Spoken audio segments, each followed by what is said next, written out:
Hello, good morning, everyone. Can you hear me all right? Yes. Great.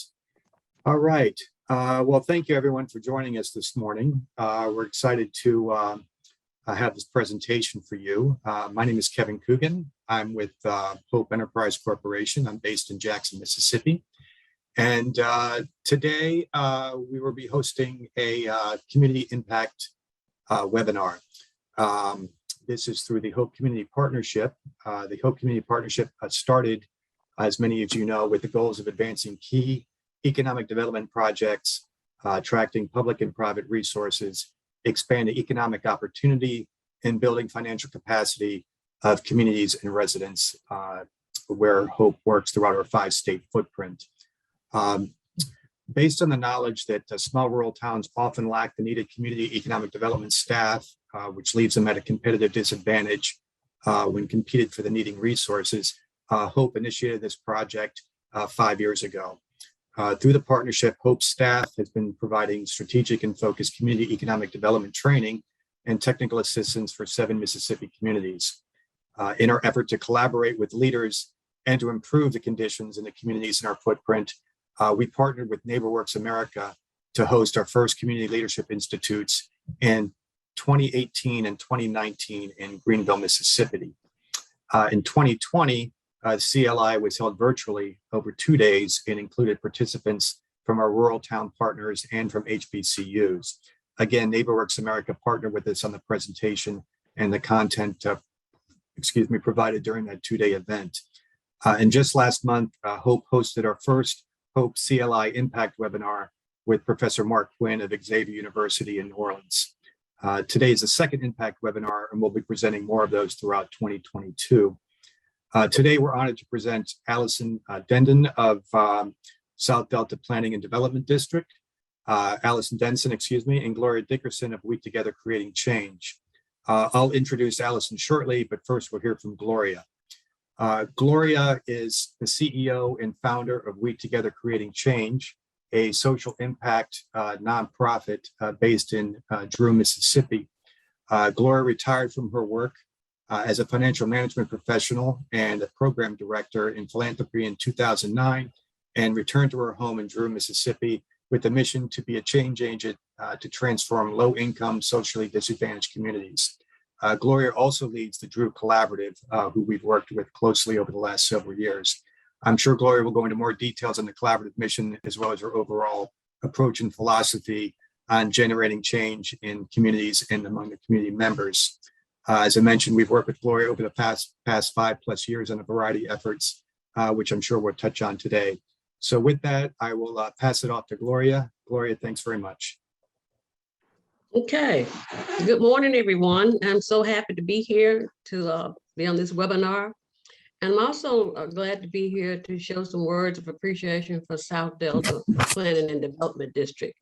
As Kevin said, I work at We Together Creating Change as a CEO, but we also have an organization that Kevin and Dee both Hope is a part of. It's the Drew Collaborative, and the Drew Collaborative have been working diligently in the community to try to uplift the people who live in the community. Our focus is mostly on the people and making sure that they have, what they need, what they want.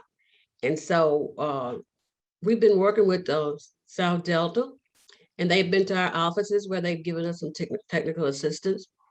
And as you realize, we know that a lot of people in the community, especially small communities in the Mississippi Delta, a lot of them do not have the capacity to do what they need to do in order to get resources, in order to get funds, in order to get more and more connections.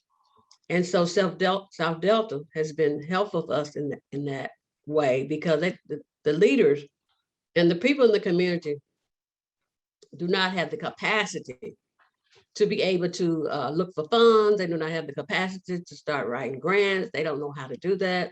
They really don't know where to start. But it's been such a jewel to have South Delta here to help us in the local community and have them as a local agency for the municipalities.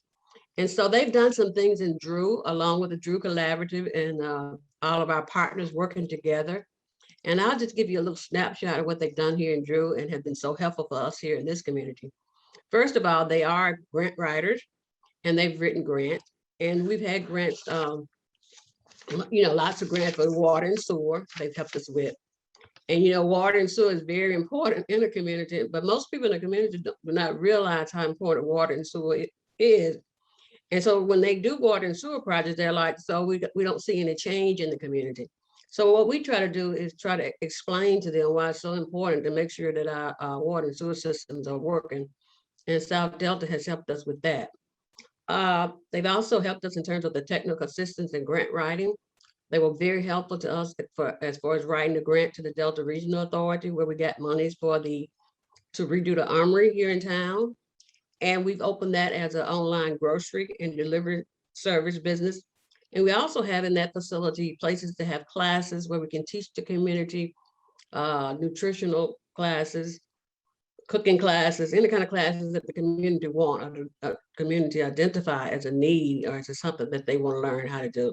So that's been very helpful. It's been very impressive. And not only do South Delta help with the writing, they also are the project manager for the project. If anyone who've gotten grants in the past, being a project manager over a grant is just as important as writing the grant and getting the money in, because then you have to start reporting on it. And so South Delta has helped us quite a bit with that also. Also, we have a community facility here in Drew, and South Delta was very instrumental, very, very helpful. Let me put it that way. They have been very helpful in helping us get that facility. And we use that facility for community meetings, for dinners, for parties, anything that the community wants. The facility is there. And like I said, I couldn't get the word out, but they're very instrumental in helping us get that community facility here in Drew, Mississippi. So we're thankful for that. And we've also, like I said, we've invited South Delta to our team meetings. And at our team meetings, what they do is they tell us exactly what they do, how they can help, how they can provide technical assistance. And I think that's very important also, because most people in the Delta do not know South Delta is, particularly if you're not in government or working for the municipality. People do not know who South Delta is and what kind of help South Delta can provide. So we have invited them to our community to sit down with us and explain to us what they can do in terms of the housing, in terms of getting money, getting resources, in terms of connections and those kinds of things. So they're very helpful. And hopefully,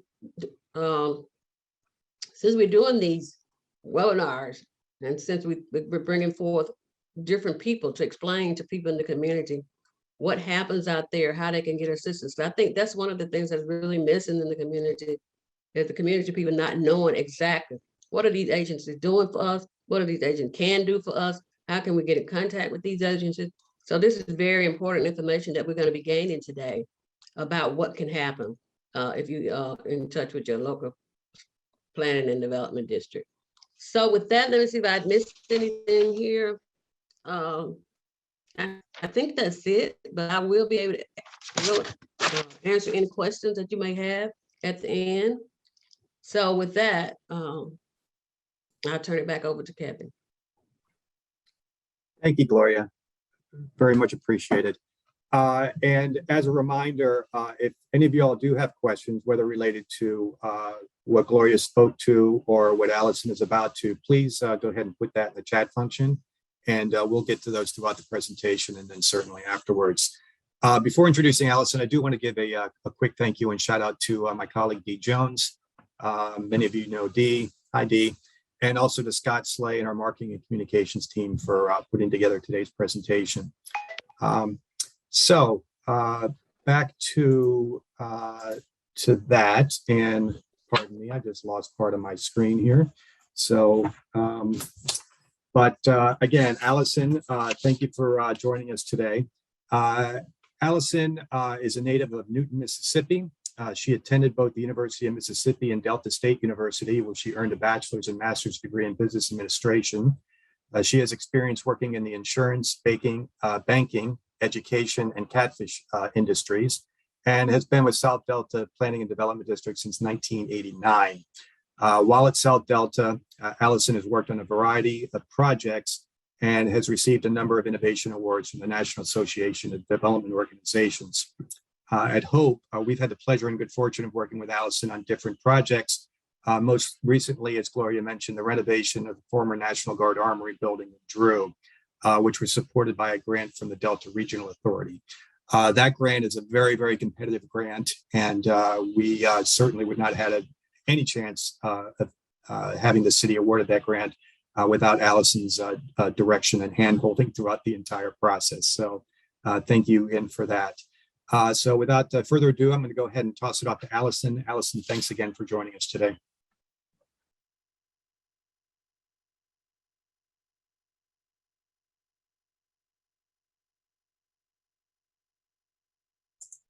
Okay, and I think either you're on mute on your end, Allyson, or our end. So Scott and Allyson.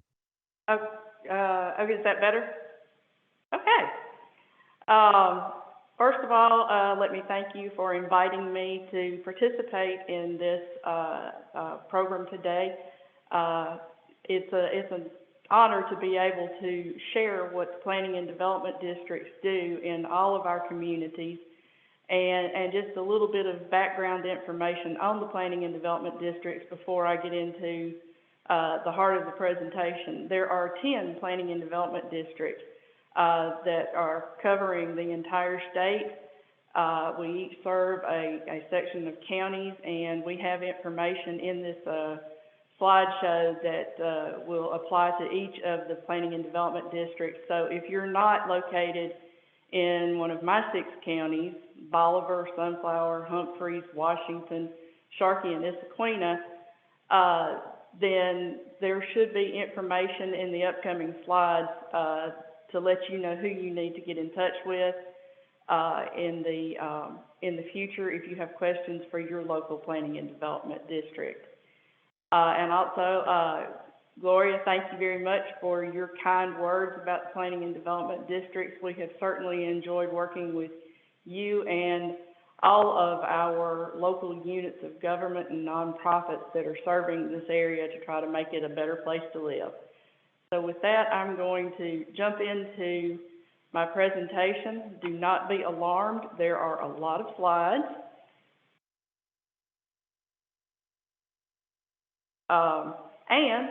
I'm not going to cover all of them, so you're all going to get lucky there. I'm going to go through these, some of them very quickly, and then others we'll get into a little bit deeper and at the end or in the middle. Now, feel free to put your questions in the chat box, and if anybody has a question that needs to be answered in the middle, if somebody will get my attention, I'll be happy to answer any of your questions that I can, and if I can't, I'll try to tell you where to go to get an answer. On this first slide here, if you are interested in contacting me, my contact information is at the bottom of the screen, and I'm more than happy to answer any of your questions, like I said, either now or at some time in the future if you would rather not put your question out there in front of the group.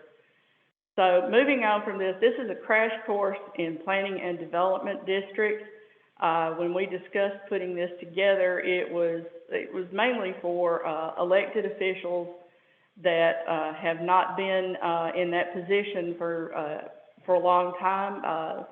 So if there are any people on this presentation that have been around for a long time, I apologize. This is going to be old news for you.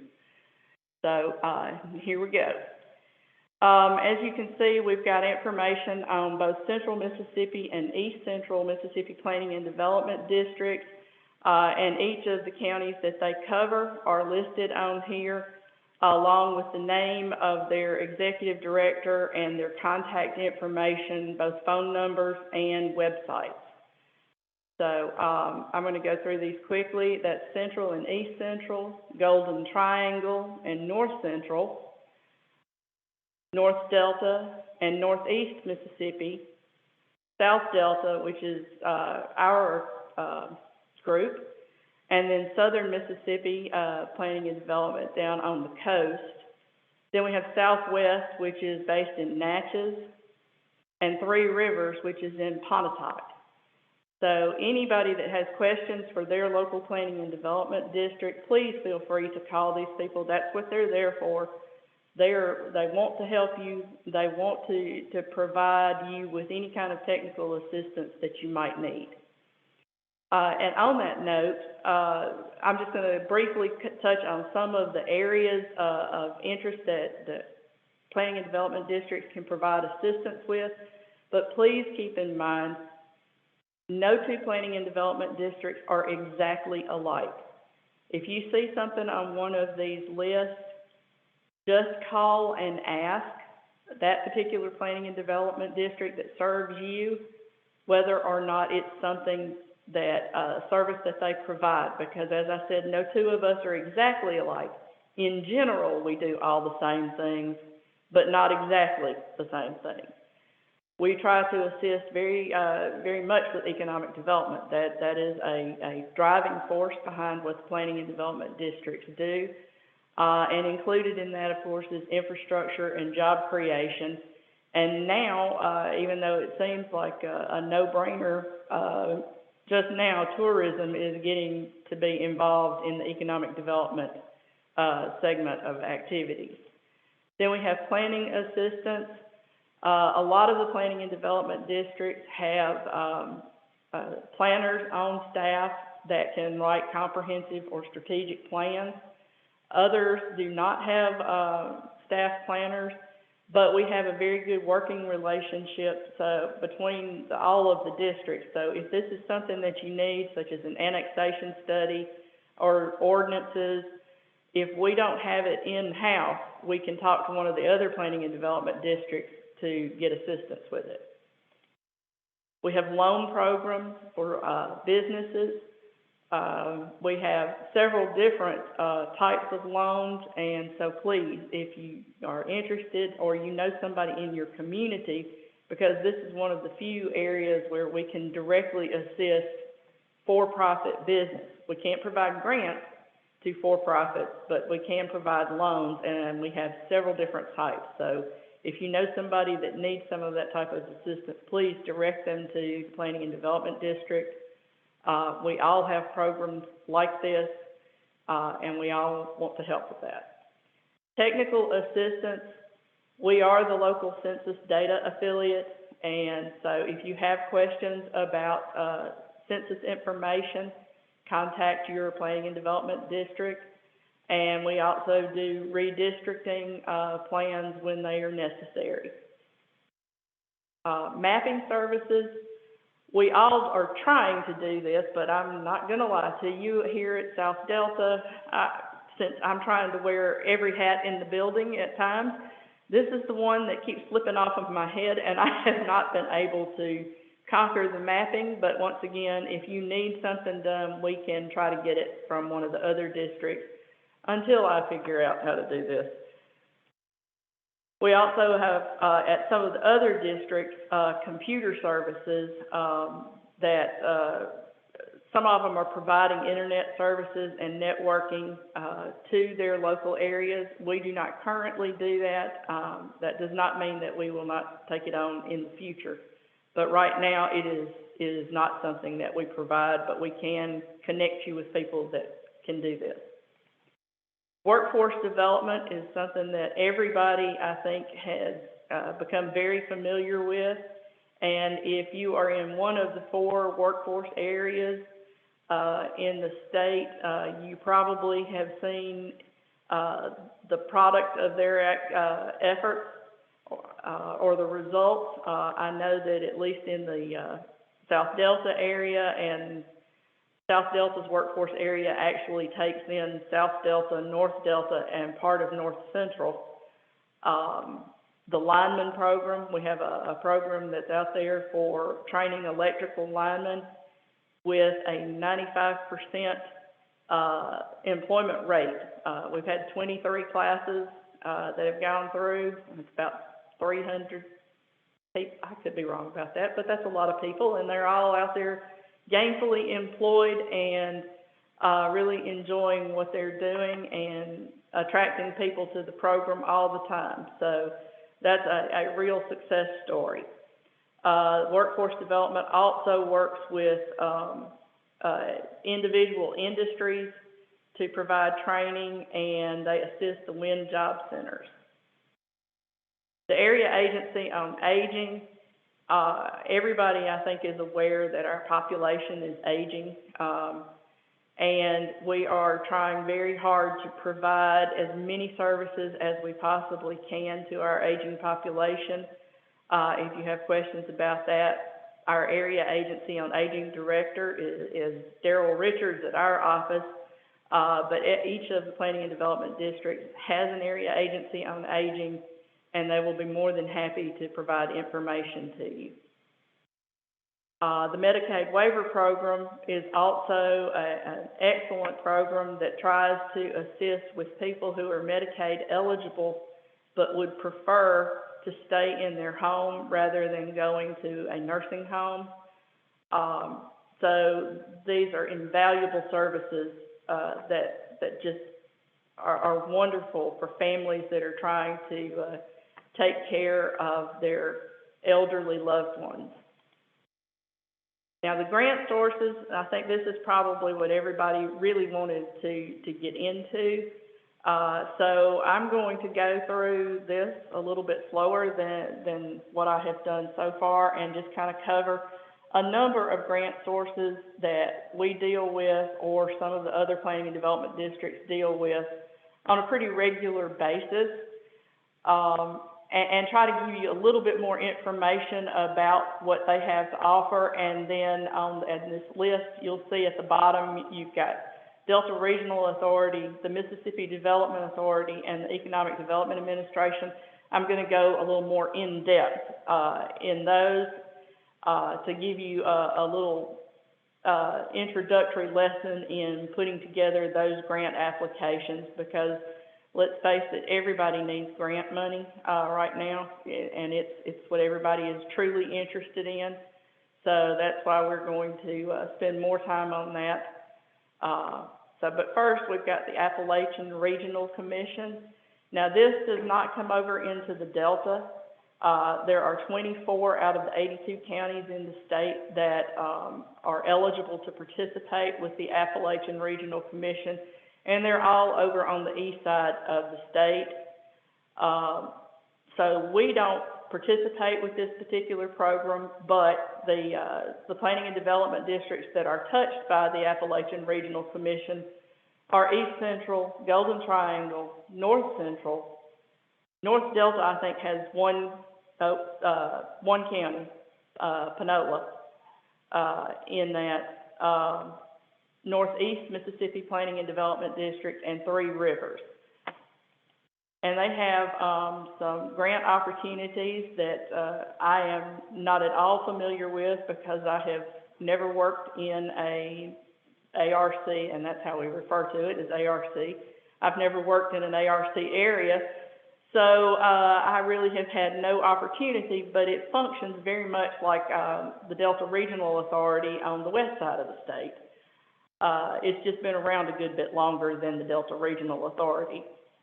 But here you have, they do development programs, they have initiatives that are Inspire and Power. The Inspire is investment supporting partnerships in recovery ecosystems.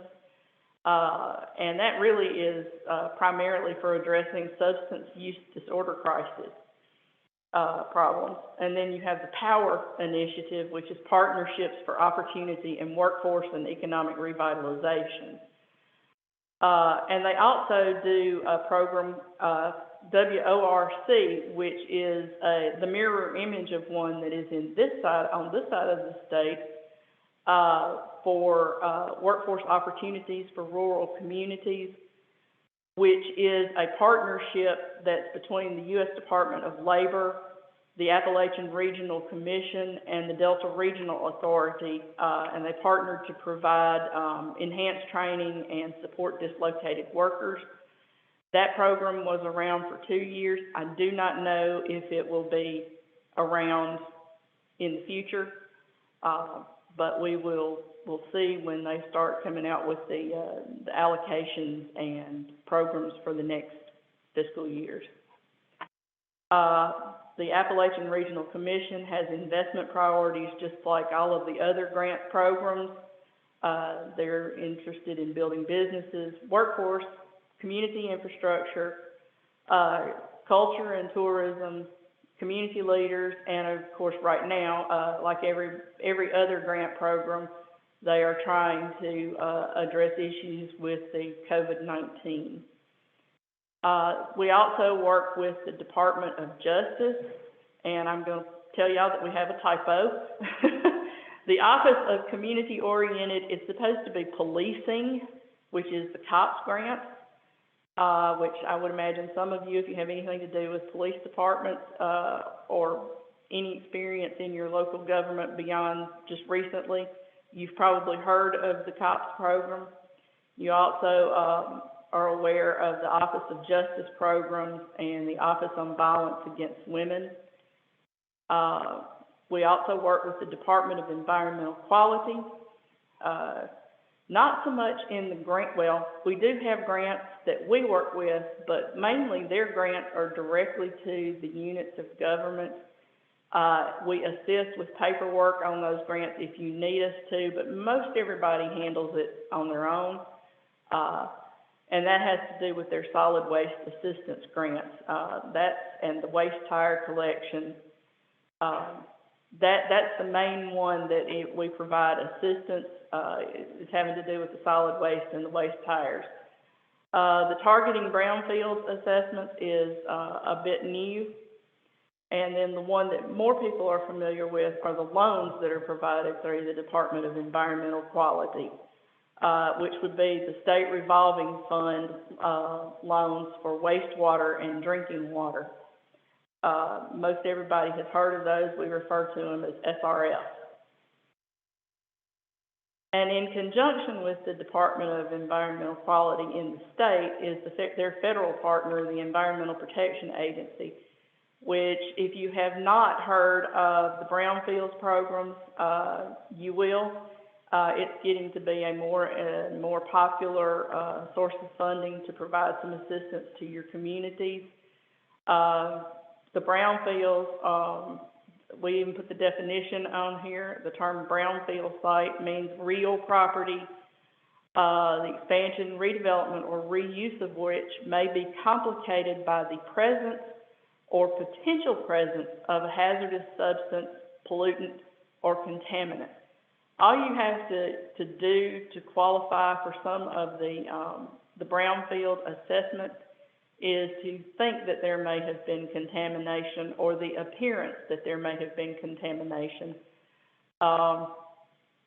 And one of the favorite ones is, of course, a closed service station that has in-ground tanks or a closed dry cleaners. Those are prime areas for assessment. Excuse me, just one second, please.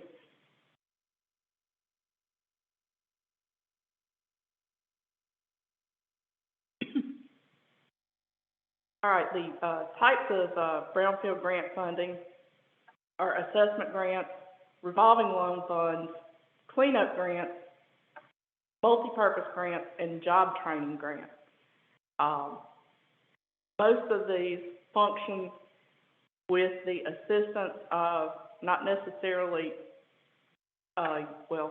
your planning and development district assists with these, but it's also primarily with the use of consultants that are environmental engineers. It's a pretty technical program and really requires the assistance of people who specialize in the environment. The Department of Public Safety, through the state of Mississippi and through the Justice Department, also have grants that are available that you may have heard of. The Local Law Enforcement Assistance Program and the Justice Assistance Grant, JAG grants, you may have heard of those. And then there are juvenile justice programs that function through the Department of Public Safety. Department of Wildlife, Fisheries, and Parks.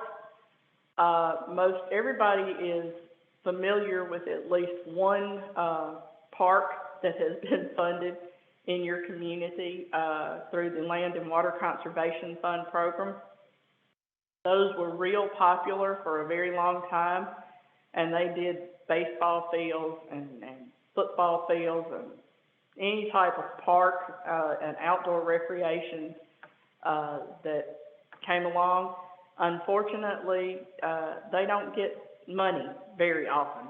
The allocations that come from Congress to the Department of the Interior and filter down has dwindled to the point that it is very rare that they fund this program. The outdoor recreational grants get funding more often, and I'm sure that several of you, if you have not received one, you have seen one, is one of the walking trails. That's a lot of what gets funded under that particular program, and to my knowledge, it will continue to be available in the future. The Federal Emergency Management Agency, these grant funds, they have grant funds that are available. You're probably familiar with the Assistance to Firefighters grants and those types of grants. These all flow through the Federal Emergency Management Agency to the Mississippi Emergency Management Agency. And we have listed a number of the types of projects that they get involved with through FEMA and MEMA. Hazard mitigation is probably the one that's most familiar to everybody outside of the fire assistance grants. I'm not going to cover all of these because they have a lot of things that they're involved in. Like I said, the hazard mitigation is one that is probably of the most interest to folks. And of course, in order to be able to apply for any of these, you must be a current participant in the hazard mitigation planning program, which has been going on for the last several years. And pretty much everybody in the state is covered under a group plan, a regional plan, or maybe even a local plan.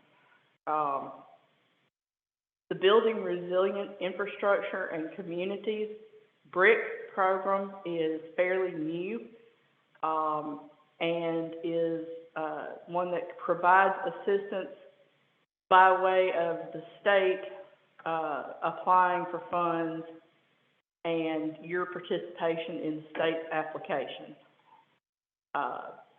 This one, we're trying to get more familiar with it. This is not how this worked in the past. In the past, you could kind of apply on your own.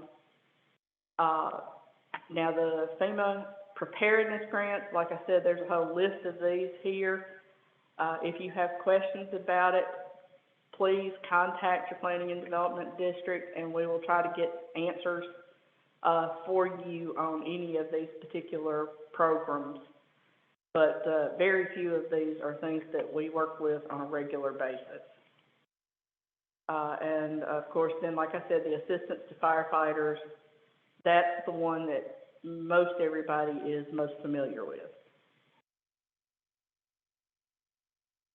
FEMA also does the Emergency Food and Shelter Program, and everything that goes to the Emergency Food and Shelter Program actually funnels to their national board. The Emergency Food and Shelter Program National Board controls all of those funds, and then they in turn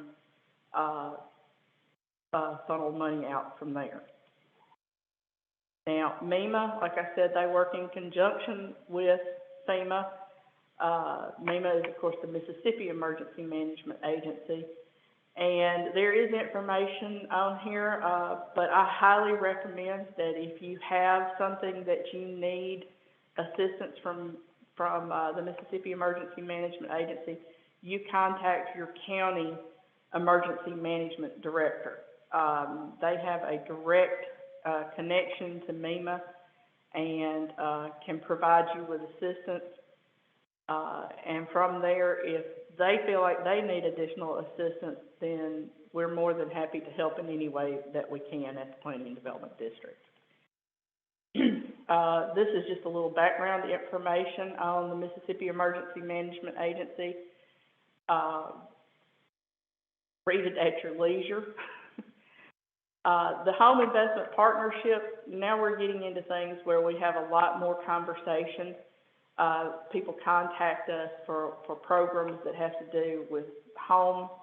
And of course, the big question lately has been whether or not there will be any more of the home investment partnership program, homeowner rehabilitation money.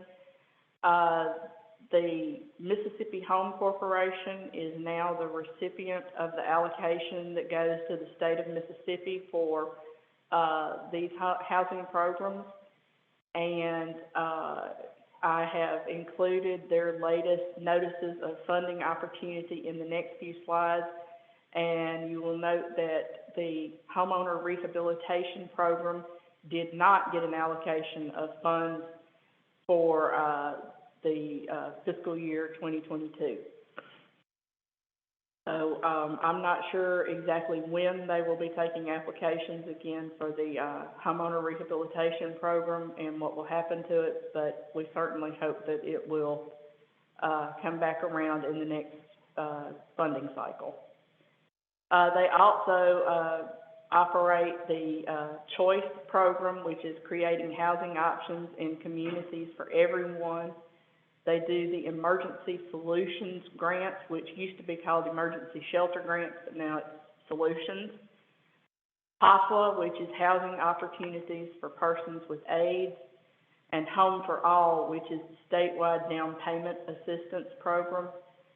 If you are trying to buy a house, or you know somebody in your community that is trying to buy a house, and they don't quite have enough down payment money set aside to buy down the cost of that house and make it affordable, they can contact the Mississippi Home Corps to talk about the Home for All down payment assistance and probably get some assistance as long as they qualify under the low and moderate income guidelines.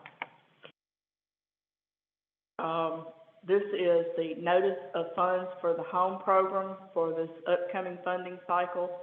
And as I mentioned, the homeowners rehabilitation program is not included in here other than by way of the community housing development organizations. And then they also have a notice of funds for the Housing Trust Fund. If you have any questions about Housing Trust Fund or the previous notice of funds availability, please contact the Mississippi Home Corporation, and they are located in Jackson. They do have deadlines for that particular program, the Housing Trust and the Community Housing Development Organizations, and that is January the 28th is the deadline for that.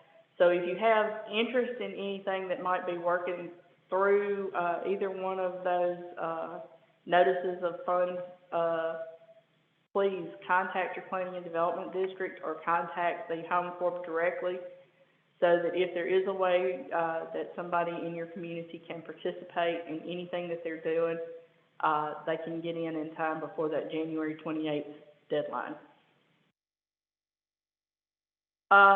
The next one on the list of popularity, and for some things this may be the most popular, is the USDA Rural Development Programs, especially community facilities and wastewater and water programs. Community Facilities Program is the one that everybody has been using over the last however many years to buy things like backhoes and bulldozers and garbage trucks and fire trucks and police cars and what have you. So pretty much everyone is real familiar with that program, along with the wastewater and water program, which will assist with your water system or your sewer system as long as you qualify to participate, and that is based on your population. Each of their programs has a different population requirement and threshold.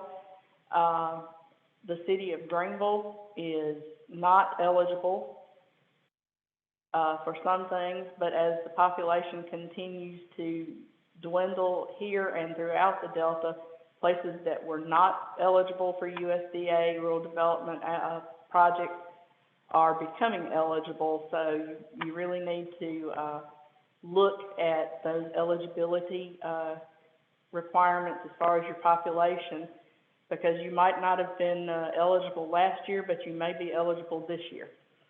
And in some of these, we've put in the threshold for the population on some of this information.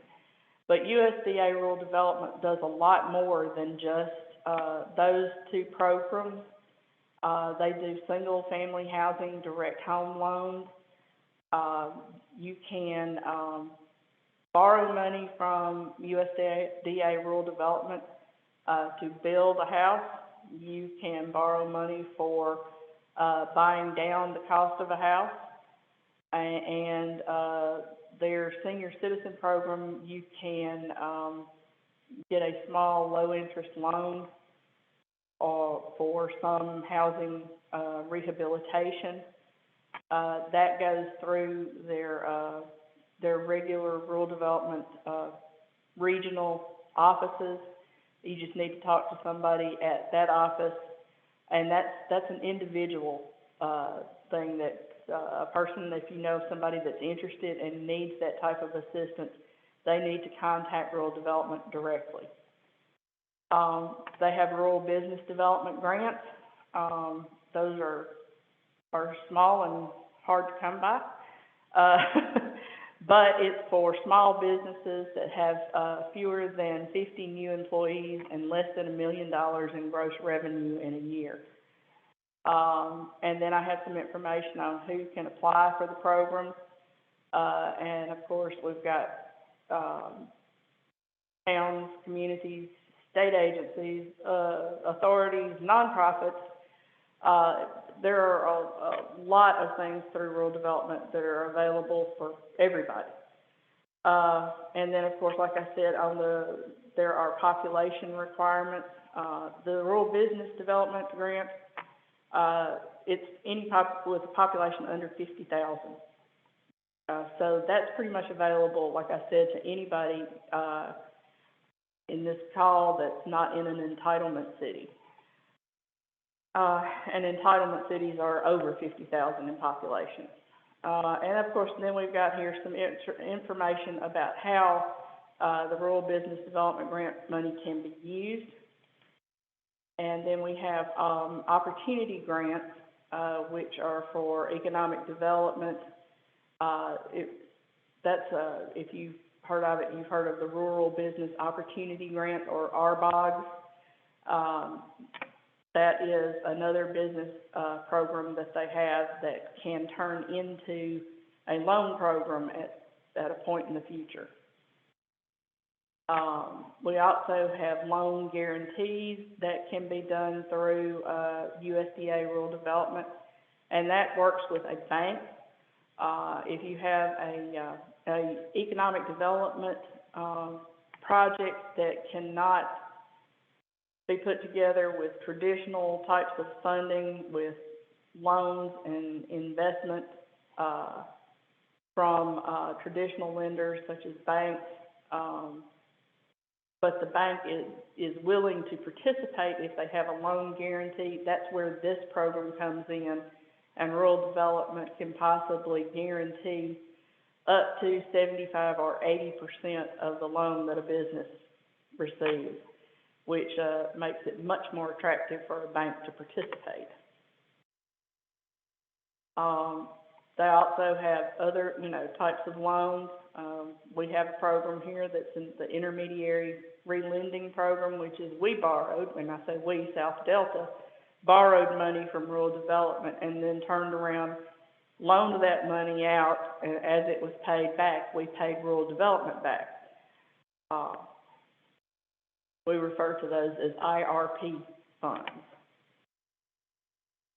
The water and waste disposal loan and grant. This is one, like I said, that is very popular because it is a long-term loan, 30, 33 years, at very low interest. And it is available for local governments, or you can assist water districts and utility districts with these types of programs. But it is based on revenue bonds. So as long as your water and sewer system is bringing in money, then you can receive funding from this type of program, but it is a loan. It has to be paid back. There may be a situation where you get part of it as a grant, but in general, it is going to be mostly loans. It just happens to be affordable loans.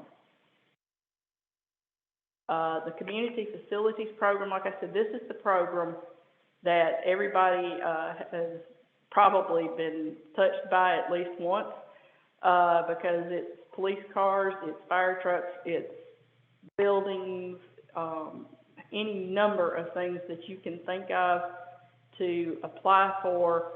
This has been kind of the catch-all program for it, but it is generally a loan program, and it will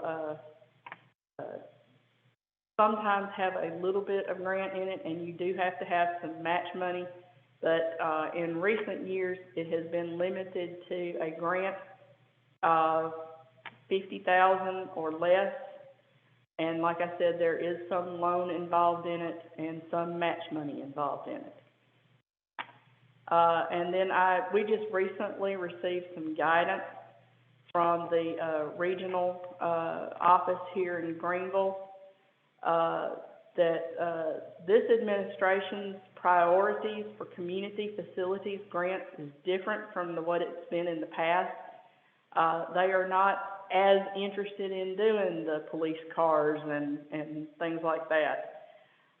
Beginning with this fiscal year, which started October 1st, they want to fund high-impact community facility projects that meet the administration's priorities, including COVID recovery, provision of community services like healthcare, childcare, education, and renewable energy or energy efficiency projects.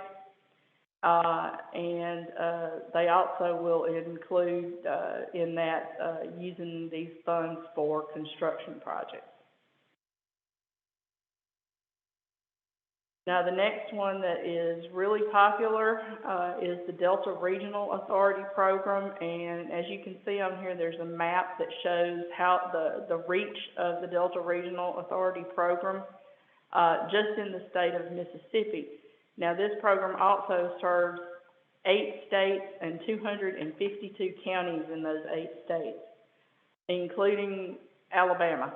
Alabama has some counties in it, and if you would like to see the area for the other states, you can go to the Delta Regional Authority, their website at dra.gov, and look at the maps for the other states. But this is what is served in Mississippi by the Delta Regional Authority. And as Ms. Dickerson was talking about earlier, the Delta Regional Authority provided assistance for the renovations to the armory in the city of Drew to turn that into an online grocery shopping facility, as well as an educational area in that same facility. Delta Regional Authority has been extremely beneficial to a lot of communities in the state that are in their footprint. They don't have a lot of money. They don't get big allocations, but they have figured out how to make that money go as far as possible and provide what we would like to call gap funding. If you just have a little bit of a gap between what you can get from other sources and what you need, they usually can step in and try to assist with that, as long as it's a program that meets their qualifications. And I have included several slides on this particular program because it is getting more and more popular. They have 4 initiatives that they're involved in, which are not necessarily things that you can apply for, but they are trying to touch their footprint throughout the 8 states with these initiatives. They are, as I said earlier, with the Appalachian Regional Commission, working to strengthen the workforce, and they're doing that by way of the workforce program that's in conjunction with the U.S. Department of Labor. And then they also have a smaller version of that particular program that goes hand in hand with it for the workforce opportunities in rural communities. Their second initiative is promoting a healthy Delta, and they have a number of programs that are included in that, and I've just included some of their information here about what we know about the health care in the Delta. Under the Promoting a Healthy Delta, they have the Community Health Systems Development Program, which, as I mentioned, is not something that you can apply for, but they are trying to touch the area. They have a Healthy Delta research database. If you are working on some other type of program that you need some information about healthcare and health statistics, you can utilize this research and this database to get information. The Innovative Readiness Training Program is one that has been available in a number of areas throughout the Delta, and it's the one where you may have seen it, where the military comes in and sets up for 2 or 3 days and does health screening and provides some health care, dental, vision, and then they also do like all of the regular blood pressure, sugar, diabetic screening, those types of things. And it's a training drill for the military medical personnel, and then it's a great benefit to those members of our population that are not going to go see a doctor, but they might go do this. So it's a really great program, and it actually has like a 2-year window to try to get it set up, because if you would decide today you want to apply for it, it'll probably be 2, 3, 4 years before you can get on the schedule for it, because it is that popular in the area. Delta Doctors is another program that DRA is working on to improve health care in the Delta, but it has to do with the shortage of healthcare professionals and trying to provide opportunity for trained healthcare professionals from other countries to come to work in Delta areas that are suffering from a shortage of healthcare personnel, and they have a J1 visa waiver to allow those doctors to come from other countries to assist in this area, and it requires a 3-year commitment for these doctors to come in.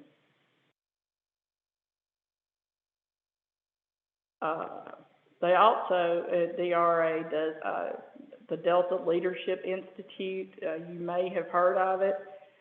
They have a class each year, and you have to be nominated and approved by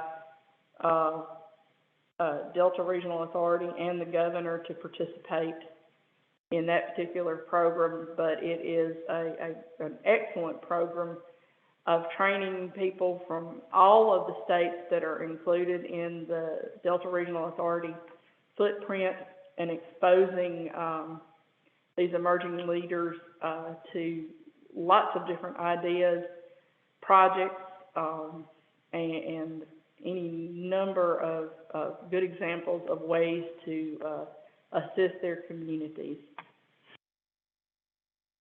Now then, that little bitty writing on there is also part of the Delta Regional Authority initiative. This is their 4th initiative, which is cultivating innovative partnerships.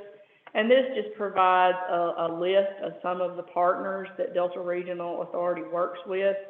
And the way that they do this, the benefit to your community is that if you are working on some type of project in the Delta Regional Authority footprint and you need Delta Regional Authority to speak up on behalf of whatever your project is with one of these agencies, then they may be able to provide you with some type of support and urging to that agency to fund your project.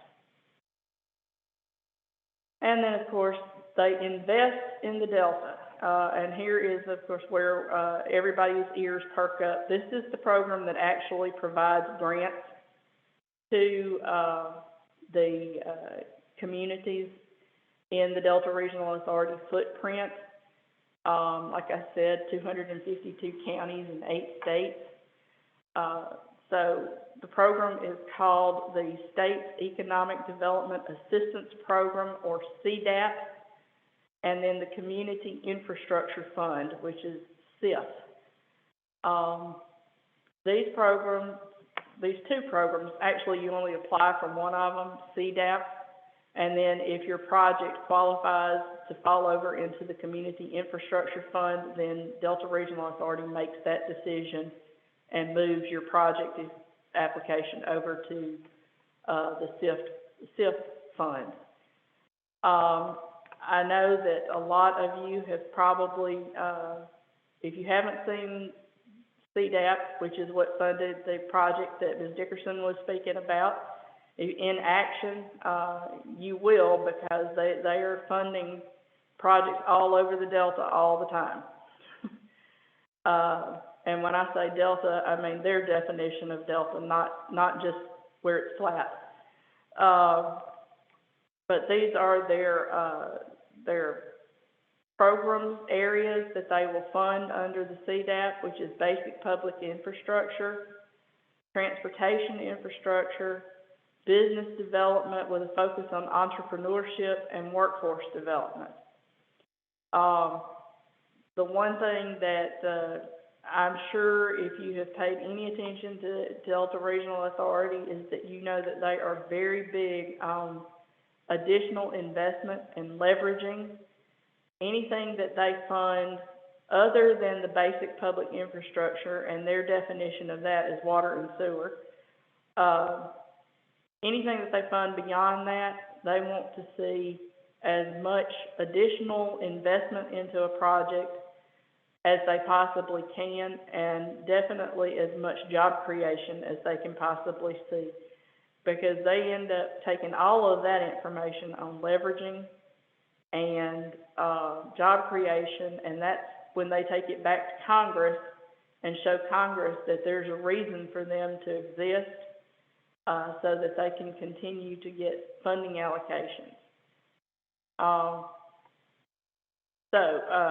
When they start pushing on projects to have funds in it, it's not because they just want to be grumpy. They have a reason, and they want to remain in existence, and that's how they do it. The state, another typo. Pardon the typo. The state CDAP program, like I said, basic public infrastructure, and their definition of that is water and sewer. Those are the only 2 that you can try to receive funding from DRA and not have a job creation element or a matching fund element to it.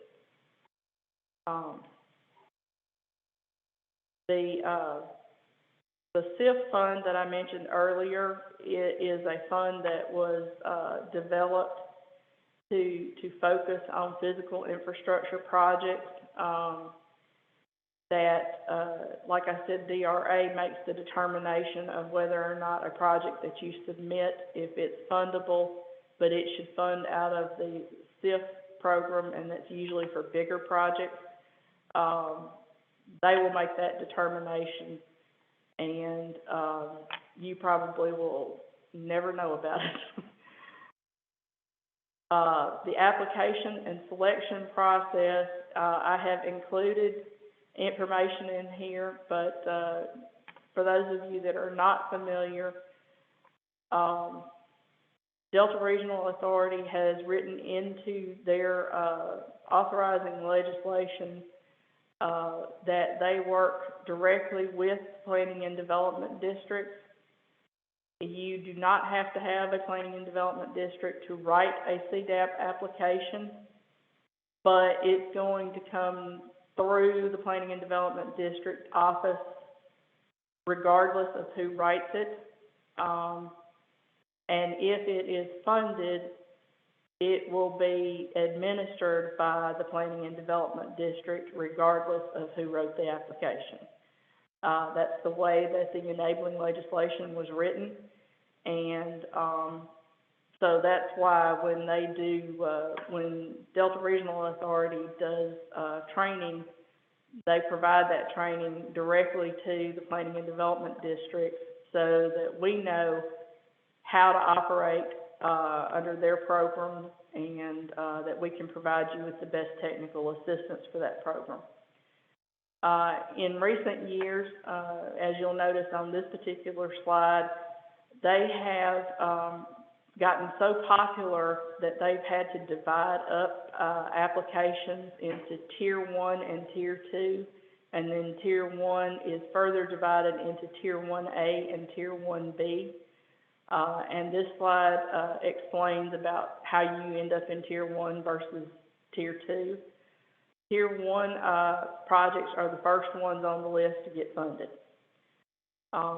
But as I have mentioned, if I've been out to talk to you about DRA projects, you've probably heard me say, nothing happens in this program, Tier 1 or Tier 2 or Tier nobody, without the approval of the governor's office and either the governor himself or his alternate agreeing that it needs to be funded.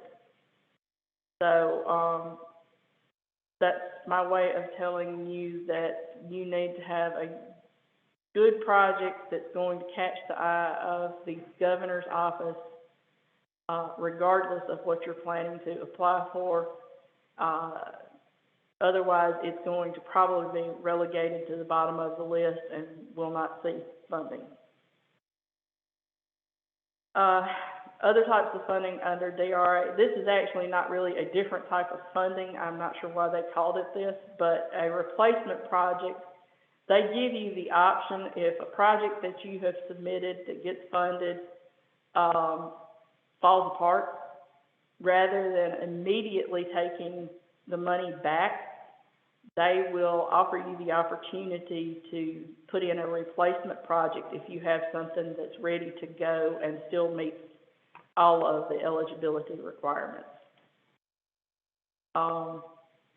Which is why I have now included all of the next slides on this, is because they have more notes on things that are not eligible and things that you cannot do with their money than pretty much any other agency I've seen. But they have taken years of experience with it now, and every time they run across something that they feel like they can't fund, then they make a new note and they just keep adding to the list of things that you can't do, and then they'll put things on a list of things that you can do. So in a way, it's actually better information than we get from a lot of the funding sources. So DRA's eligibility and funding information is vital. Now, everything that is on this list that I have provided here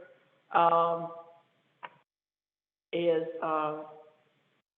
based on last year's, or well, this year, but last fiscal year, excuse me,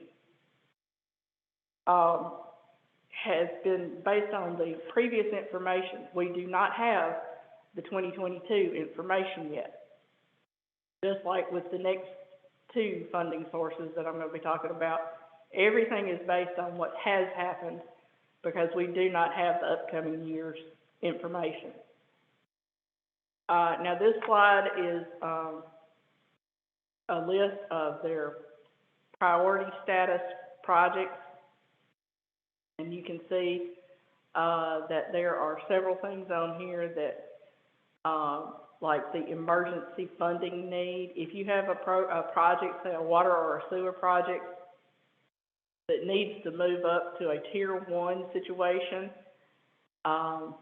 if you have documentation from either DEQ or the health department or EPA or anybody like that, that you are on the verge of being fined, or if you are in a situation that's causing a great hazard to the health and welfare of your citizens, documentation from a state or federal agency for that is vital, and it will get moved up the list so that it can be in that range of funding.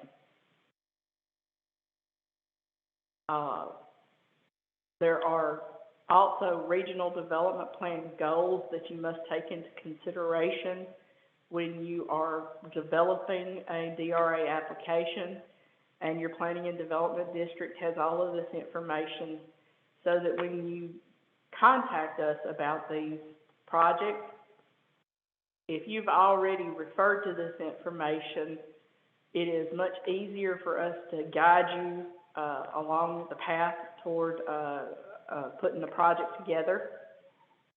And so I highly recommend that you view these things on the DRA website, like I said, dra.gov, so that you have plenty of insight into what you're asking for and how to go about making what you need fit the program to enhance your ability to be funded. Now this little bitty slide here, I can't read it, and I don't expect you to be able to read it, but it did come from the CDAP guidance. This is what I was talking about when I said that they have provided a lot of information on what you can't do. I don't know if you can see it, but under the first sentence there, DRA investments shall not be used by or for the following. There's page after page after page of things that you shall not use those funds for. Please review this information before you decide that you want to apply for a Delta Regional Authority project. Of course, that's what we're here for too. We review this information on a regular basis. I can tell you right off the top of my head, don't ask for a fire truck. Don't ask for water meters if that's the sole purpose of your water project. Do not, as a foundation or have a foundation, contact us or submit an application on their behalf to build a headquarters building. It is not an eligible activity. But then the next list starts on the things that you shall be able to use these funds for. And so it goes on. It's not quite as long a list, but there are a number of things that they encourage you to try to apply for. We have had the most success applying for economic development projects and basic public infrastructure. Those are our defunding priorities at this point. And the basic public infrastructure, DRA will address an emergency, as I mentioned earlier, and they are probably the fastest at getting you an answer for an emergency, as long as your emergency occurs after October the 1st of a year. Once they run out of money, they're just out of money until they find a way to collect some more or get their next allocation. everybody out there, you should probably be timing your emergencies, with these funding agencies.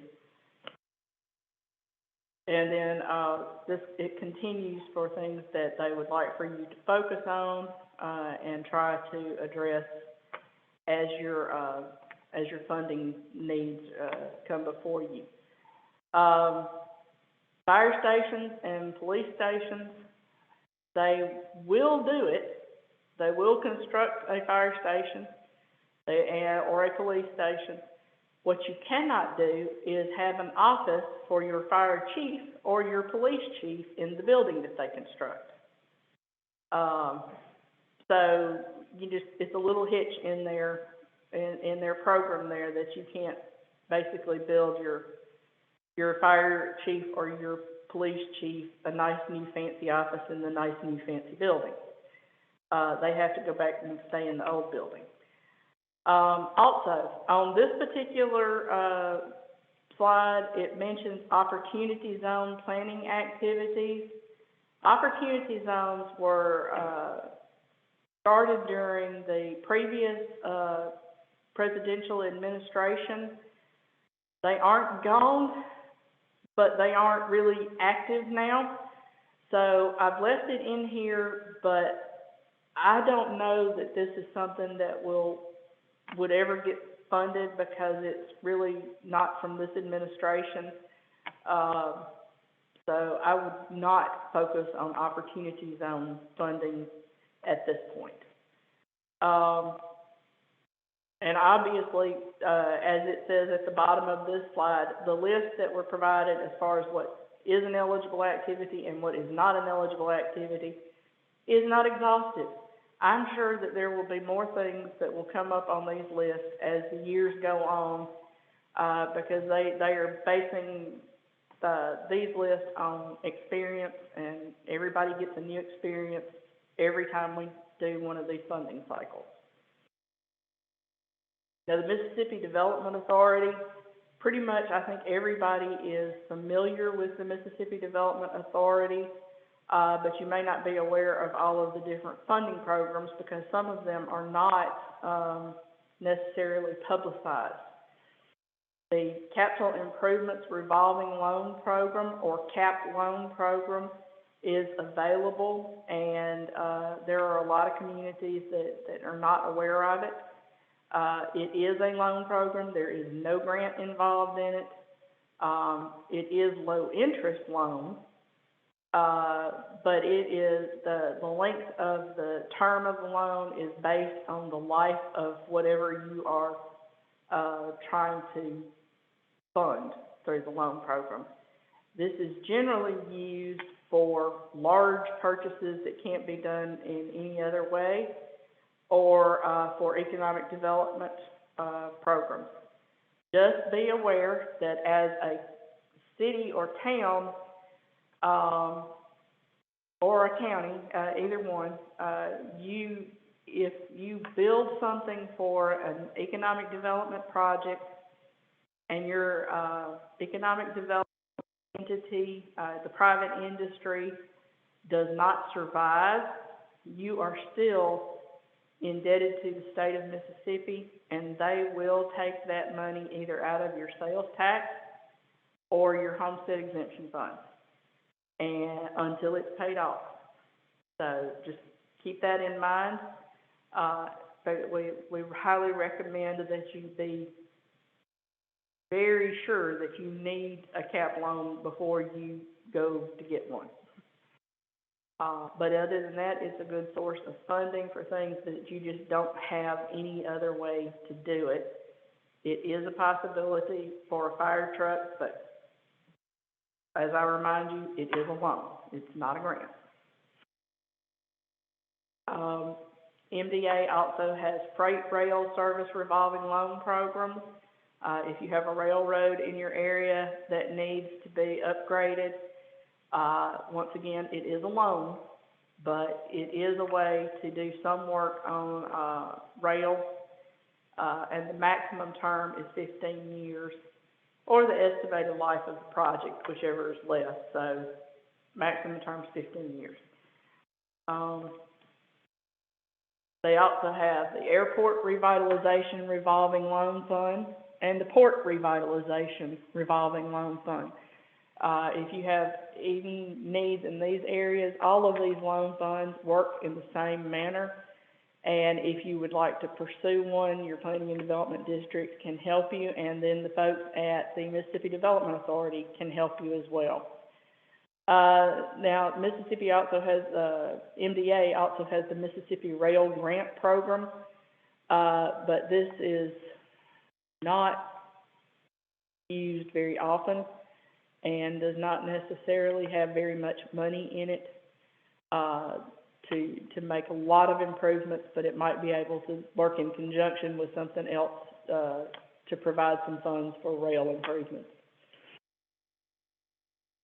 The small municipalities and limited population counties grant is something that a lot of our local communities are familiar with. Unfortunately, this year, the legislature opted not to put any money in this program, so MDA did not take any applications for this program. We do not know if it will be back next year or not. It all depends on the legislature. But if it is available, it has been a good little program for getting up to $150,000 to do some type of work, and they usually identify each year when they put this program out for notice of funding that they have some initiative. You know, it might be downtown improvements, it might be water or sewer, it might be sidewalks and lighting. You just never know. It depends on what they feel like is the most important thing at the time. And small municipalities are defined as communities with a population of 10,000 or less. Limited population counties have a population of 30,000 or less, and then also natural gas districts are eligible to apply. And then, like I said, it all depends on the legislature as to whether or not this will be available. If it becomes available, it is usually in the summertime when the applications are taken, and any application needs the support of your legislators from the area, and you will need to have letters from those members of the legislature to include with your application. The Development Infrastructure Program, otherwise known as DIP, is something that works totally with economic development and is not really out there and available to just apply for. If you're doing an economic development project with MDA, then you must contact a project manager, and if they determine that your project needs to be funded through Community Development Block Grant or DIP or some other type of funding that they have available, then they basically tell you and your Planning and Development District representative how they want to fund an economic development project and what the different sources of money will be for that project, and that's where the DIP program falls in. Community Development Block Grant, that's what everybody wants every year. This is the program that will do water and sewer, public buildings, drainage, stormwater work. Don't ask for fire protection, although it has moved up. It's better than it used to be, but it is still extremely difficult to get fire protection done under this program. Outdoor recreation, don't ask for that either. It's not going to get funded. So it is mainly for your major infrastructure such as water and sewer, because that program rates the highest. And then beyond that, you have, like I said, the drainage, the streets, the roads, those types of things. And I have gone through here and provided slides on the national objectives the only real national objective that is in play at this point in time for the state of Mississippi is the benefit to low and moderate income persons, which means that when you are trying to develop an application, you should base your application area on the densest population with the poorest people so that they can make the most impact out of that money. And this is about the rating program, and I have included some slides in here on the rating. If you plan to apply for a CDBG application, or a project rather, you must be up to date on your audits. If you are in need of a single audit, that audit, if you have spent $750,000 or more in federal funds, and I don't just mean CDBG funds, I mean any type of federal funds in a year, then you would require a single audit. And that would have to be submitted at the end of June or 9 months following the close of your fiscal year, which for most everybody that we deal with, that is June the 30th, for the date that the audit is due, if your fiscal year closes on September 30th. If you are not in a position to need a single audit, then you have to submit a funding certification form. The Planning and Development Districts, we can't help you with your single audit, but we can help you with your funding certification form. So if that's what you need to be eligible as far as the audit situation is concerned, contact Planning and Development District and we'll try to help you get that form completed. The fiscal year 2021 audits and funding certification forms are due June 30th, 2022. The next thing is professional services procurement. For those of you that are either not familiar at all or it's been a while since you have had a CDBG project application in process, they now require us to do our professional services procurement on the front end of a project.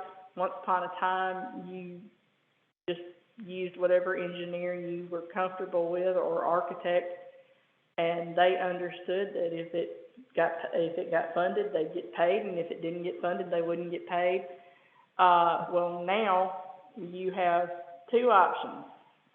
If you want to use one architect or engineer for cost estimates, and you hire them and you pay them for that cost estimate, they are not eligible to submit a proposal if the project gets funded.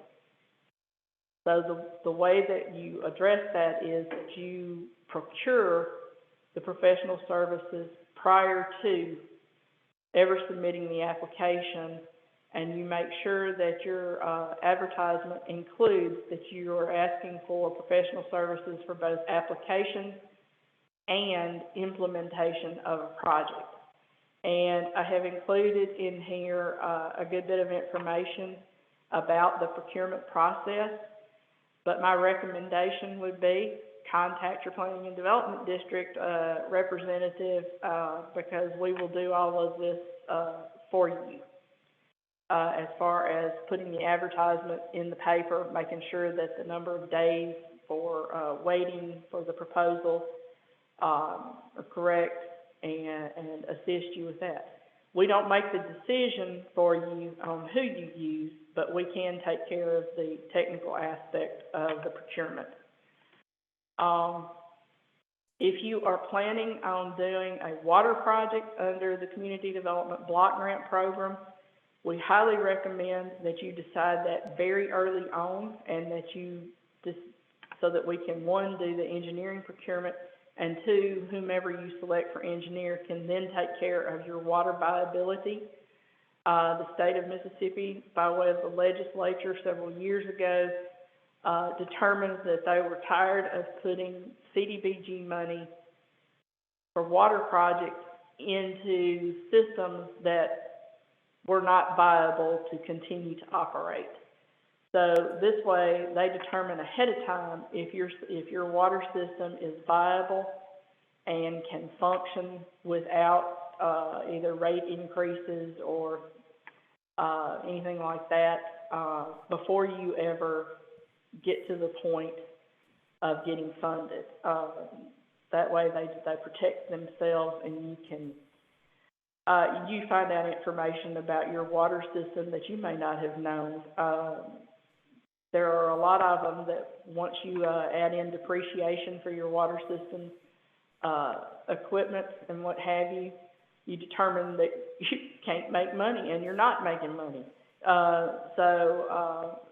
If you have a water viability that provides the projections, the financial projections for the next 5 years, and you're showing a loss for the next 5 years, you might as well stop then and address your rate situation, because they're not going to consider you to be viable if you are showing a loss for every year in a 5-year projection based on your current rates.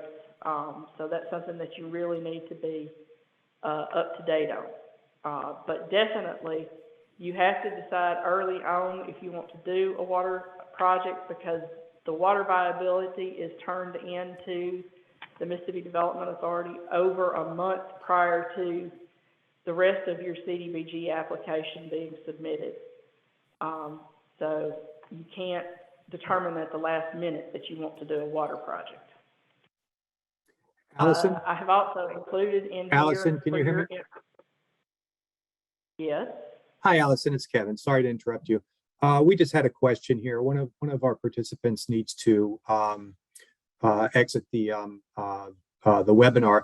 Will these slides be available afterwards? And we can certainly help share those as well too. I just wanted to double check for this individual.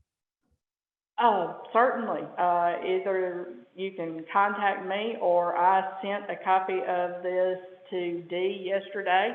Okay. So more than happy for anybody to take these slides and do with them what you will.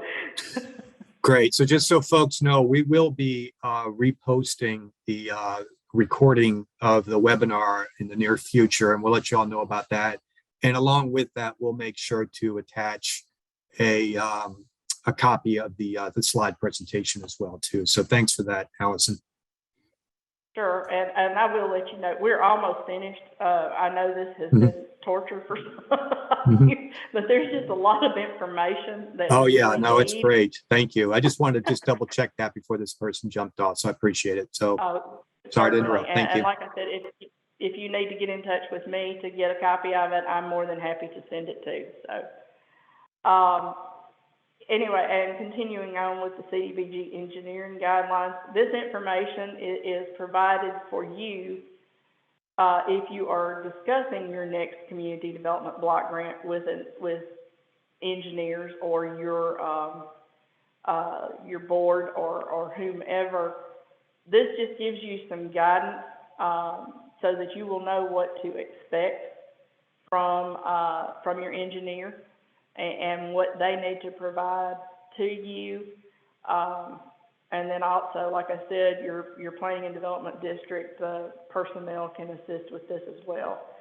And there's a few pages in here that are just primarily engineering information, and also information on how the engineers' rates and fees that are included in a CDBG application are to be determined depending on what type of project it is.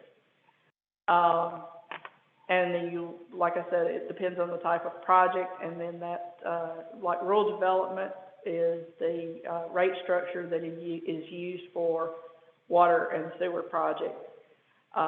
And then the next information you will see is for citizen participation and public hearings.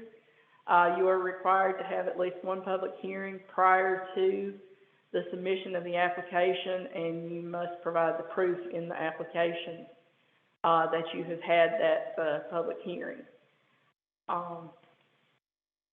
And this is some additional information on the public hearing. And the first two items are extremely important in this information. If you should choose to be in charge of putting your public notice out for the public hearing yourself rather than using the services of your planning and development district or a consultant, you must follow the guidance in these first 2 points having to do with the length of time prior to the application submission that you must have your public hearing, and also the requirements for publication of your notice. These are, the next page is program notables. These are just tidbits of information that MDA has provided to give some guidance. If you do not have your DUNS number or your CAGE code from sam.gov, do so now. Don't wait until next spring when it's time to be putting these applications together to get this information. Go on and get your DUNS number. You have to have that prior to registering with sam.gov. And I'm not sure about the other planning and development districts, but if you need help in registering with sam.gov, we have provided help to a number of municipalities and counties in maintaining their sam.gov registration, and would be happy to do so again.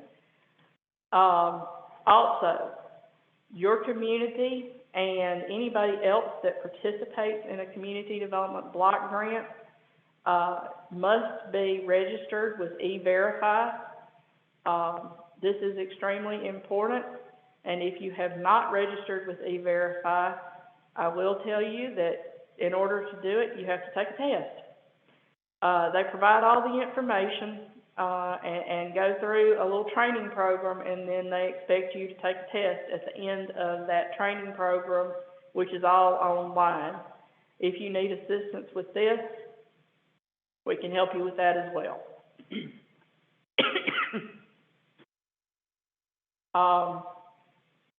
This is the current map of GAP counties in the state. The GAP County, or Growth and Prosperity Program, is something that has no bearing on your CDBG other than the fact, excuse me, that you get bonus points for being in a GAP county. And a few other notables here that have to do with Aspire counties, which that is strictly a county program, but it does get a bonus point or two in the rating system for CDBG. The procurement of the professional services, that's where we were talking about doing your engineering procurement, but if you are planning to use a consultant rather than your planning and development district, you must procure the services of an administrator prior to the submission of your application. And this covers, this professional procurement covers that. I will tell you that the Bollinger memo, which was something that came about back in the 70s, is in effect, and you do not have to go through the procurement process if you are planning to use your planning and development district to assist you with your application activities. You've got to have an address that's attached to your project, so just bear that in mind. And if you have a citywide project, then you can use the address for the city hall, but you have to have at least one address that gets the expanded extra 4 digits for a project. Also, public buildings, if you are planning to do a public building in your project, you have to be able to provide evidence of clear title to that building and to the land on which it sits. And you can no longer includes SCADA equipment, and that's supervisory control and data acquisition system that's really popular with water systems and what have you. That is considered to be a day-to-day function and an operable cost and is not an eligible activity. It used to be an eligible activity, but it is no longer. Just like generators are not an eligible activity. Can't do, CDBG funds won't pay for that. And there are a number of notes on here about what is and what is not eligible and who is and who is not an eligible applicant. What you can do with the CDBG funds, all of this goes on these next slides. What has to happen if you are planning to use matching funds. If you are a community of less than 3,500 in population, you do not have to have matching funds. However, I will tell you that if you do, and you decide to compete in the regular versus the small government competition, sometimes it works out better. And that's just because the small competition has a lot more communities competing for CDBG funds than the regular competition. So if you have a project and you already have rural development, well, maybe that's not a good example because they don't really let you do that anymore. But if you have some other type of matching fund, some other program that you already have in place and the money in hand, then you may want to look at submitting your application under the regular program as opposed to under the small program. Like I said, small program is only available to places with a population of less than 3,500. You can also use in-kind contributions as match if you want to, and here is the guidance for the in-kind contributions. This is additional information on the purpose of the program and what you can do with it. The minimums and maximums for applying for Community Development Block Grant Public Facilities Funds. There's also Community Development Block Grant Economic Development Funds, but I'm not going to cover that because that, like I said, requires a project manager from MDA, and they get more involved in that and they give you a lot of guidance in that along with your planning and development district or your consultant. So I'm just going through public facilities. Currently, and this was the 2021 competition, the minimum grant size is $100,000. The maximum grant size for the regular competition is $600,000, and for the small government is $450,000. That is always subject to change. Until they come out with the 2022 guidance, we won't know for sure. These have been the numbers for the last several years. I don't anticipate them changing, but you never know. The administration funding information is in the next point, and then your threshold requirements. Remember, you cannot have an ongoing project if you choose to apply for CDBG public facilities. Your other CDBG projects, other than economic development, must be closed out. You also have to determine your service area and what you want to do with your grant, if you should receive it, because that determines how you come up with the number of beneficiaries that you're going to serve. So everything in the CDBG application is tied together. It all builds on itself. And like I said, you can put this together with the guidance of your planning and development district. I have included the rating information. A lot of folks wonder how their project got rated. And so this will give you some insight into the rating program, and maybe in the future you can take a look at this when you're with your application, say from last year. If it didn't get funded, you can look at it and go, oh, I see where we need to do some work. And then following that is the explanation of each of the rating factors and how those numbers are determined. Demonstration of need. This one right here at the top of this page. I cannot tell you how important this information is. You must be able to demonstrate the need for your project. This is absolutely critical to the funding of your project. Everything else has a set formula for determining the rating. This is where your activities actually can influence the application. Pictures, letters, and especially not form letters. Don't use form letters, it's not going to work. They would rather see a note scribbled on a popcorn box than a form letter.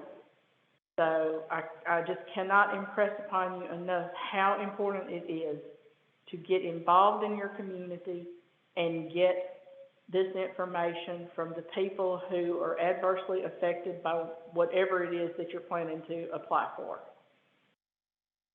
And don't wait. Start now. Priority categories, this will tell you which things are going to get the most points,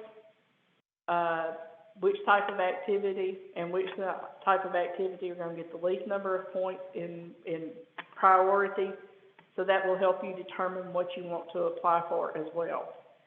Financial participation, we've already talked about that, but this is also how they determine the points for financial participation. These two items are non-funded bonus points and meeting past MBE, WBE objectives are important. If you have had a project and you did meet your MBE or WBE, which is Minority Business Enterprise and Women's Business Enterprise, if you did meet those obligations or requirements or to get the points, please tell us, especially if we have not worked with you in the past, because if we haven't worked with you in the past, we have no way of knowing that we need to include information for this. So that's something to, don't keep it a secret and assume that we know what happened in your last application or your last project, especially if we were not the ones that were assisting you with it. Cost benefit, this is why I said that you needed to pick a project area that was densely populated, is because they're going to use the number of people to benefit to determine the cost per beneficiary, and over on the right is the point breakdown for that cost per person served. Timely completion has to do with how long it took to do your last project. And then here I mentioned the GAP counties and the Aspire counties. These are, this is where you get your bonus points for those two things. Presentation of the application means that you answered all the questions and you put it together as they requested, and they do have a specific way that they want these applications put together. And that you have, like I said, answered all of the questions and that they don't have to come back and ask you for additional information. And then if you have an area that you're trying to include in your project that is unserved, then there is a special survey for that particular area that has to be conducted. All right, here's where what I was talking about. Documentation, documentation, documentation. If you want to put together a successful CDBG public facilities application, it is a year-round process. Start today. And whatever it is, I mean, if you've got water leaks, sewer leaks, whatever it is, go take a picture of it. It may not be what you apply for this time, but it might be the next time. So I cannot impress upon you how important it is to go out and take a picture of everything. If you have a friendly local newspaper, and they will do an article on whatever the deficiency is without, making you out to be a horned beast because of the problem, then by all means get them to do an article about it. Anything that you can do to document the need for this project. Wastewater, if you do not turn in bypass reports, don't bother to apply for it. It's not going to happen. There was a time when we would put together applications for anything and everything that anybody wanted to do. It's just not possible anymore, and the state does not have enough people working to be able to review that many applications. So listen to your planning and development district personnel or your consulting personnel. If they tell you that it's not going to happen, believe them. And fall back and regroup and come up with some other type of project that you can document the need for. But once again, start today. Get out there and start taking pictures and getting letters and talking to the community about what you need and why you need it. It makes life so much easier, and it makes it so much nicer to try to get something put together, and everybody wants success on the back end of this so that you can do a project that will take care of whatever the deficiency is. And the last thing that we're going through, and I'm going to zip through here pretty quickly because the U.S. Department of Commerce Economic Development Administration funding program is one. As you can see, they have Public Works and Economic Adjustment Assistance, and as I have said on here, it's the hardest easy program or the easiest hard program ever. And I can't tell you which one of those it is because it's a nightmare, but when it's all said and done, it's really great. So contact your planning and development district, and I'm not even going to say contact your consultant here because our economic development representative in the Atlanta office, which covers the state of Mississippi, works very closely with representatives of the planning and development districts because EDA helped in the legislation and the development of the planning and development districts. So their preference is to work with planning and development districts. So seek guidance from your planning and development district before you chase a rabbit down a rabbit hole. And that's where it will feel like you're going in an Economic Development Administration application. They're difficult, and they take a long time. And the whole funding process takes a long time, but it's probably one of the largest sources of money that is available, and it is primarily for economic development. But it will address public works in that process. So moving on through this, if you identify a project and you come talk to us about the project, especially an economic development project, and we will tell you whether or not we think it's something that will fit with the Economic Development Administration. We will, everybody that has a planning and development district, which is everybody in the state, has a comprehensive economic development strategy that is done by the planning and development district. We have to make sure that your project is not specifically, but at least indirectly included in that SED, and if it's not, we can update it to make sure that it gets included. But if it's not in the SED, the Comprehensive Economic Development Strategy, then it's not going to be eligible for funding.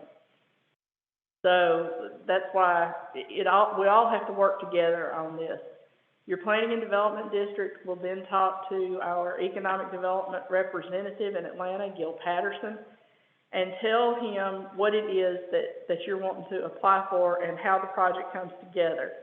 And if he feels that your project has merit, you move forward, and as I've said here, from the frying pan right on into the fire. If he doesn't think that your project has merit, then you're going to have to go back and regroup or stop and do something different. it feels like taking the next 5 years of your life, but not really. So anyway, EDA's application forms and submission process, it's all located on grants.gov. So if you have a grants.gov account and you want to look at what an EDA application looks like, please go in there and look at it and see, you know, what the questions are that we have to answer so that you can help provide those answers. This is more of what the project narrative has to include, which is about the need and the impact, and you have to address whatever EDA's funding priorities are, or as they say, investment priorities.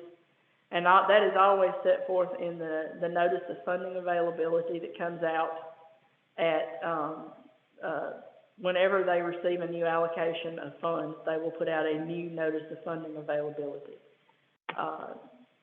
Projects that are currently in application right now for just regular EDA funding, not related to COVID, we're still working under a notice of funding availability that was published in 2020. So they don't update it every year, it's just when something changes or they get their new allocation. We have budget line items that we have to deal with the architect or the engineer.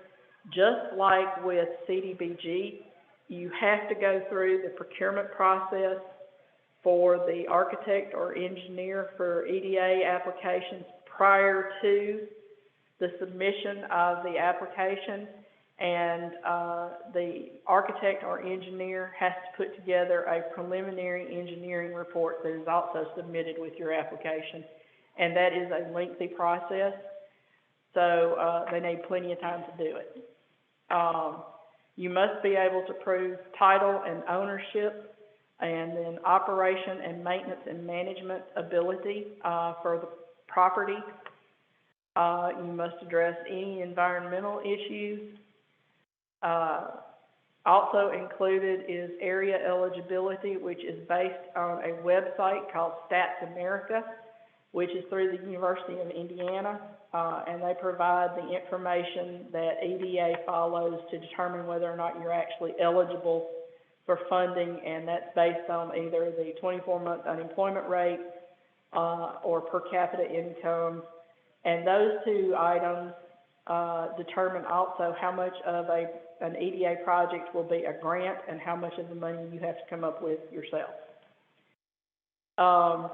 There are a ton of attachments that go with an EDA application. So if you're in the process of one, somebody like me will be asking you for all kinds of paperwork. And this is just a list of that type of paperwork and that we include in these applications. It used to be a two-part process with a pre-application and then a full application. Now it is a single process, and if you get to the end of it, if you get to the point where you are funded, hallelujah, because once you start construction, it actually gets easy. So, but before you get there, all kinds of things have to happen, and we certainly beg you for your patience when it comes to putting together an Economic Development Administration application.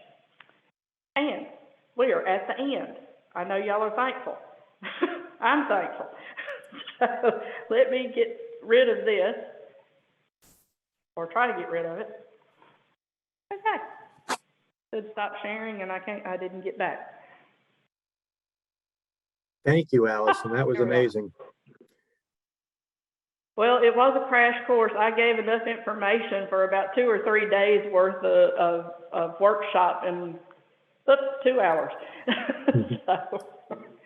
Well, we mentioned briefly earlier that the presentation will be available to folks. So we'll make sure that we have it up on the website when we repost the recording. And if folks want it sent to them directly, just let us know and we can arrange that as well too. So let's see. I know Oh, I wanted to mention the survey. So we're also going to be sending out a survey to everybody regarding the presentation and just the webinars in general. As mentioned earlier, this is now going to be a series that we're going to continue into next year into 2022. So part of that survey will be asking really, what are your needs? What things are you interested in as well too, not just the format as well. So look for that, please. And we really do appreciate you all getting back to us on that. Other than that, Dee, anything you want to mention before we wrap things up? No, I just want to say thank you to Gloria and Allyson. Lots of information to unpack, and just thank everyone who took time out from their day to attend today's webinar series. Yeah, and I guess I'll just say, and to wrap things up, and as I referenced earlier as well, Allyson, as you can tell, and South Delta Planning and Development are amazing resources, and there's just some great opportunities out there. So if it so happens that South Delta is not your district and there is another one, make sure that you dig into and find out who that is and who that point person is that can help you walk through the process. So on that, I'll leave it. Allyson, any final thoughts or words? Thank you for having me, and if anybody wants to get deeper into those weeds, just contact me. Great. Well, thanks again, and thanks, Gloria. And if we don't speak to you all before the end of the year, have a terrific holiday and a healthy and productive, next couple of weeks till we get to the new year. Thanks again. All right, you're welcome. Thank you. Bye-bye. Bye, everybody.